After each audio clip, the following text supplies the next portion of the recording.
I'm very happy that one of the leading journalists of Ukraine is joining us here, Sevgil Musaieva. She is chief editor of Ukrainska Pravda, Pravda meaning the truth. And that is one of the most influential news websites in Ukraine. It reached up to 4 million people with its journalism each day, making it a really essential source of information also on the war, for both those in Ukraine and those following the news from abroad. And Sevgil Musaieva has become famous for her investigations into oligarchic systems and corruption, and was repeatedly rewarded as Ukraine's best economic journalist. And no wonder, she was that year appointed one of 100 most influential people in 2022 by Time magazine. So we will talk about journalism and war and the state of media in Ukraine. And Sevgil, please join us here on the stage. Thank you. Be extremely careful with that one.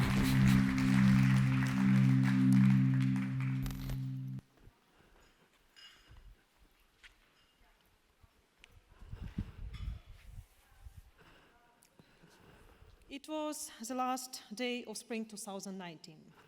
Several thousand Harvard students had gathered to listen German Chancellor Angela Merkel commencement speech.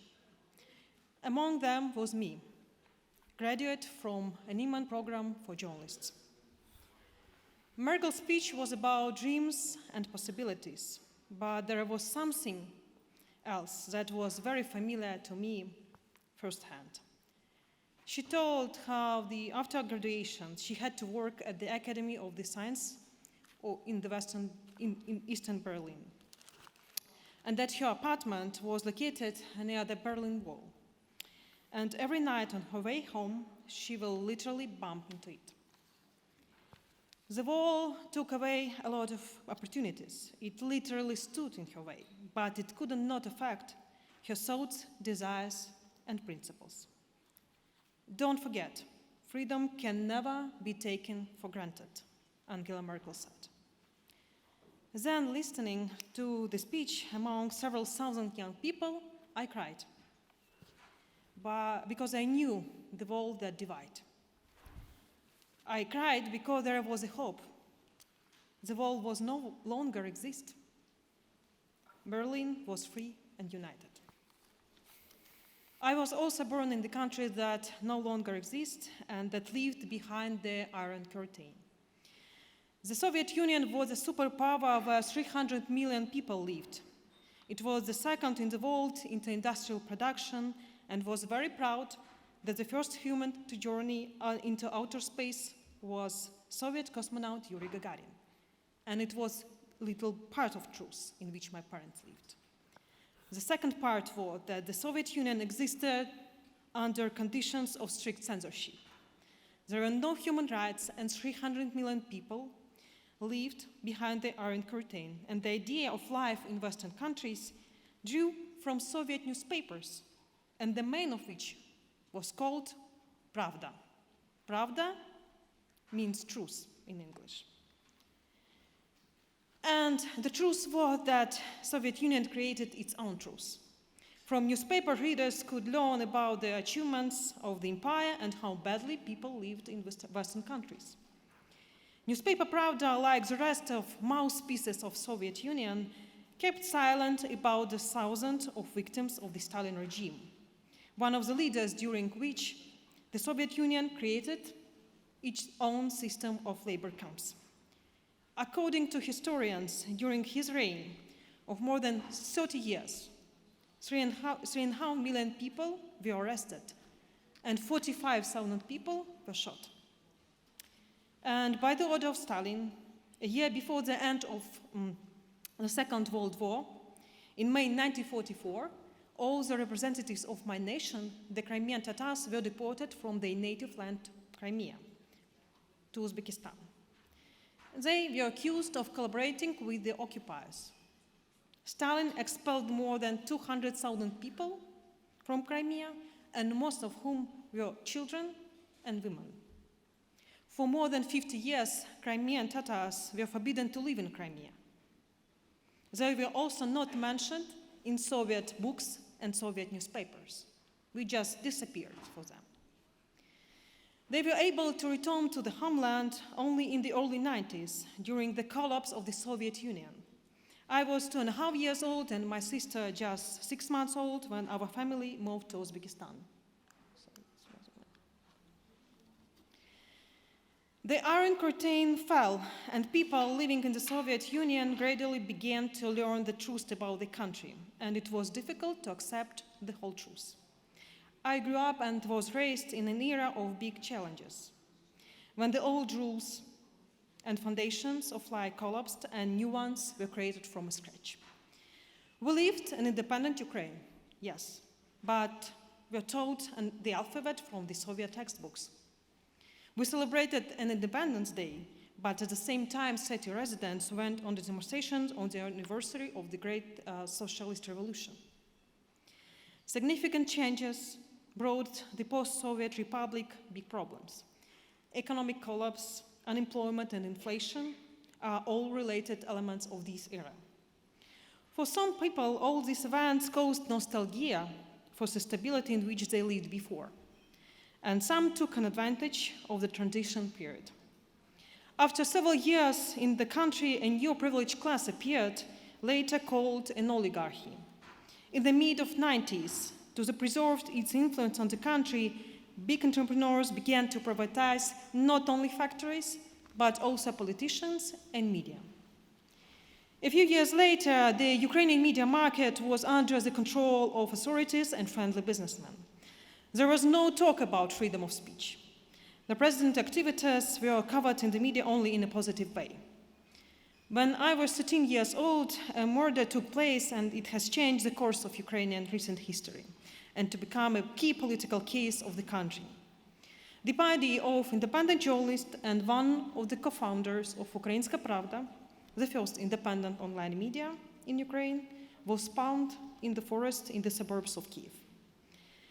The Gangadze case led to anti-governmental protests.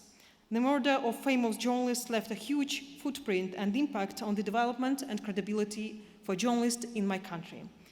And then Ukrainska Pravda became the main informational source in our country. Many years later, when I became chief editor of this newspaper, her co-founder, Olyana Pritula, would tell me the history of the name. All Soviet people knew the name of newspaper Pravda. And this word has an extremely negative connotation. We decided to give new meanings to old concepts. Rewind back to 2000. At that time, I was in high school, and this history greatly shook me with its injustice and cruelty. I did not understand how it's possible to kill the person only just because he was not too afraid to speak the truth and criticize the authorities. A year after that, I enrolled a journalism school for kids. In 2003, my city, forgotten by God, was in all Russian and Ukrainian newspapers because Ukraine and Russia were just one step away from conflict. The whole conflict broke out around an island 8 kilometers long, known among people as the Tuzla Split. The Russian authorities began the construction of a dam in the direction of a split to connect it with Russian coast. And the Ukrainian side protested because the split was a part of Ukrainian territory. After a meeting of the presidents of Ukraine and Russia, the construction of this dam was suspended. Even then, as a 15-year-old reporter, I noticed how different the presentation of information was between Ukrainian media and Russian. How much Russian news differs from reality, I will understand when I turn 27 years old. In February 2014, the Ukrainian president left the country after shooting death 100 protesters of the Revolution of Dignity. 3 weeks later, Russia occupied my native Crimea. In May 2014, war broke out in eastern part of country.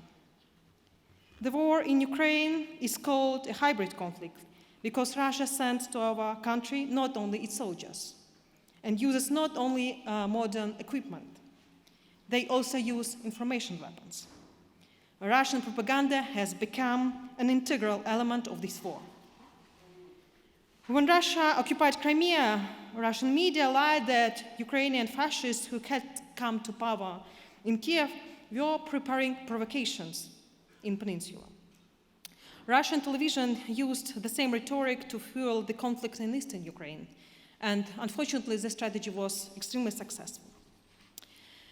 But it turns out that all these terrible events were just preparation for the most important battle for the right of our country to exist, which began for us on the morning of February 24th, 2022. A full-scale war in Ukraine has been going on for 6 months now. Every day it takes the lives of people. Of course, it destroys our destinies, our cities, and it steals our future. Because you can sing about it. But it cannot take away the possibility of dreaming about great things. On the first day of the war, with panic and fear reigning all around, I asked myself only one question: what can I do? What will be my role here? And I realized that the answer to these questions had already been given by my profession. Journalism in times of war has a special meaning. I remember the first days of Putin invasion when people were afraid to go sleep without news. I know how panic can work and how easily people can be manipulated.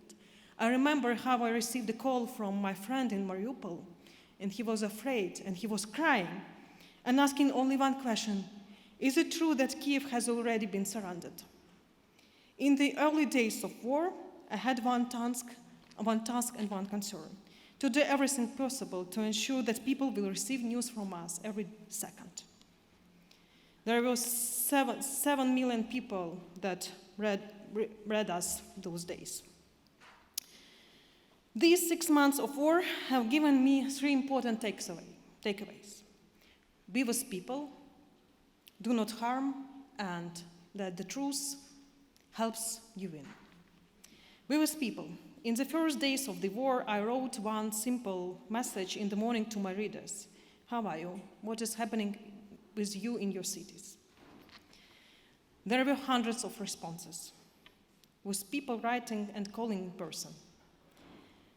This not only supported them in their time of need, but also helped us to pay attention to critical points. Some of these people still write me every day, but from occupied territories. And from them, I know the truth about what's going on in occupied territories. Do not harm. In war, a mistake can cost a human life. Every day you encounter human tragedy and pain. Ethics are more important than ever. Often victims refuse to publish their stories, and you have to be prepared for that. Truth helps you win. For me, as a journalist, this is a war between truth and lies, and the war for the right to call a spade a spade. It's a war, it's not a conflict. It's occupation, not a special military operation. And thanks to journalists, the world saw the truth about Bucha, Borodyanka, Irpin. Thousands and hundreds of civilians shot dead by Russian army. Yes, Kremlin continues to blame West and Ukraine that Bucha is staged and claiming that all these photos are fakes. But we know the truth. Because in Bucha, Russian soldiers killed the father of my colleague, 70 years unarmed man. And in Irpin, my classmate from Harvard, brilliant documentarian Brent Noah, who was also a partner of my sister, was shot dead. Brent came to Ukraine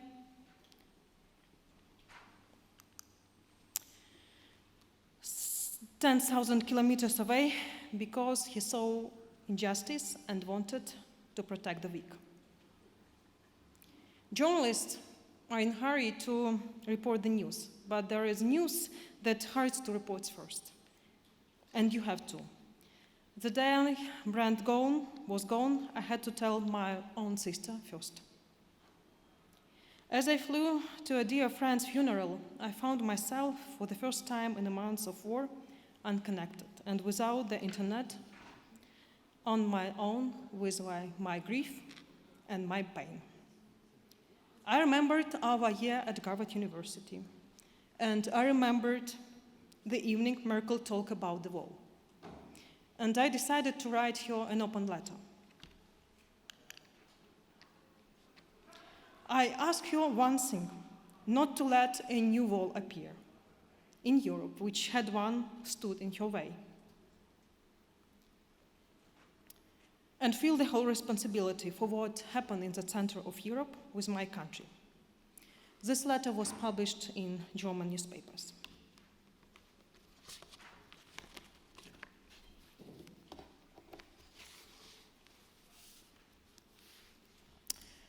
Unfortunately, I did not hear back from her.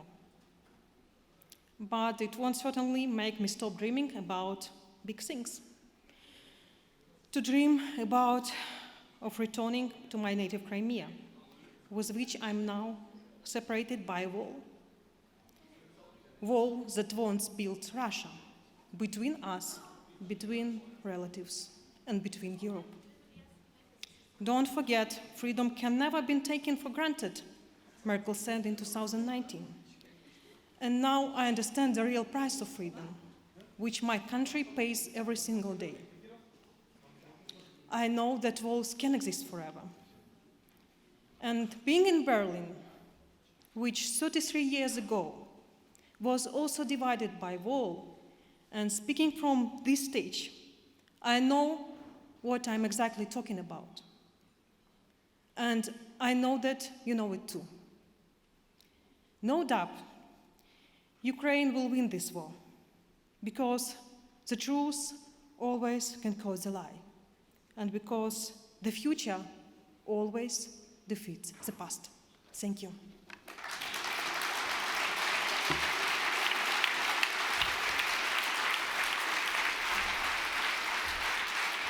Thank you, Sevgil.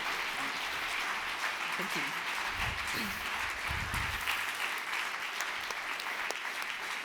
Well, yeah, difficult to change mood now. But you described yourself that it's so difficult to be, well, a distant journalist. Usually you were, and all of a sudden now you yourself, you're part of the story. You yourself, you are attacked. You yourself lose friends. How do you cope to still have this journalist role? I would think it's very difficult, very hard for me to do so. I never can imagine that it can happen. And if someone will tell me that in 2019, when we had our commencement evening, this graduation evening, and I never can imagine that I will lost my friend, that my friend will come to Ukraine, and it will be war in Ukraine, and he will be killed in Irpin. And I went to Irpin only around 2 months ago because it was too much for me. And then I went and we crossed all the streets. He was, my partner who also was a part of the story, described me everything. And it helped me just to live with my trauma now, yeah. But it's still very challenging. And actually, Brent Renault was the first American journalist who was killed in this war. Mm. And there are even journalists on the battlefields. They decided to leave the job as a journalist, but to fight on their own, to become soldiers. Yes, and even in our newsroom, we have already 2 journalists. They left their job and they went to the front line. And you have this discussion about, are you a journalist and you're a citizen every single day? And it's for everyone, I think, in Ukraine. Because you're asking you every single day, is it enough? I'm doing enough for our victory, how I can protect? And I'm asking me literally every day, is it enough or not? And Ukrainian Pravda, so truth, it's always about truth in journalism, but we also know that truth is the first thing to die whenever war breaks out. So do you handle it to get access to information and to know about truth? Is that still possible? Yes, it's still possible, and I think it's a big difference between us and between Russia. And you know that in Russia you don't have independent media. All independent media were just ruined, and they just disappeared or maybe relocated to other, maybe some more safe places. But and the main question that we follow rules, we have our principles, and at the same time you have Russia that fights with propaganda. They uses only propaganda. They use only propaganda tools, and you have at the same time you have to follow rules. You have to follow your principles, and I have one great example in my life. I have a good friend of mine, Alan Rasbacher, who is a former chief editor of The Guardian newspaper for the 20 years. And he told me a story around 5 years ago when we met. It was a big scandal in Britain that The Guardian published an investigation about Snowden. And it was very criticized by members of parliament, and they invited Alan Rasbacher to come to the parliament, and one of the members of this parliament asked him, "Do you love this country?" And actually, this question I receive sometimes, even during this war. Do you love enough your country? And he said, "Of course I love my country, and my country is democracy. And because one of the parts of this democracy is freedom of speech, I will protect it." And I think it's a big difference between us, and we will protect. Because we know, and Svetlana Tikhanovskaya told today what first happened with Belarusian media, what happened with Russian media for the last 20 years. And we were fighting as lions, I mean Ukrainian journalists, for freedom. Even Ukrainska Pravda lost not only Georgy Gangadze, and actually tomorrow will be his memory day. 22 years ago he was killed. In 2016, we lost another of our colleague, Pavel Sheremet.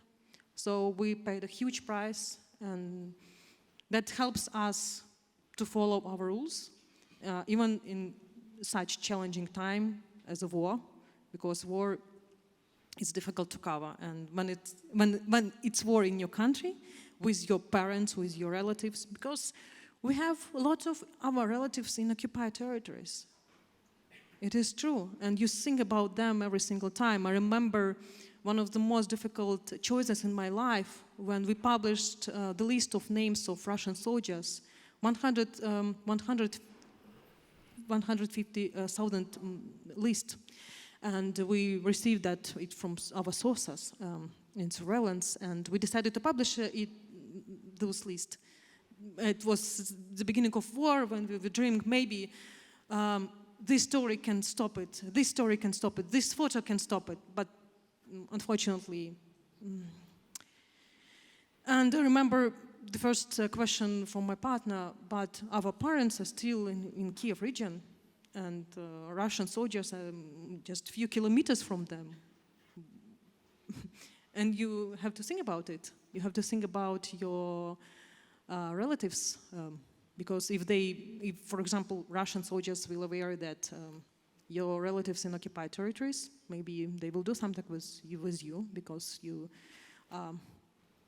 cover sensitive topics for them. You cover actually war crimes they did in our territory.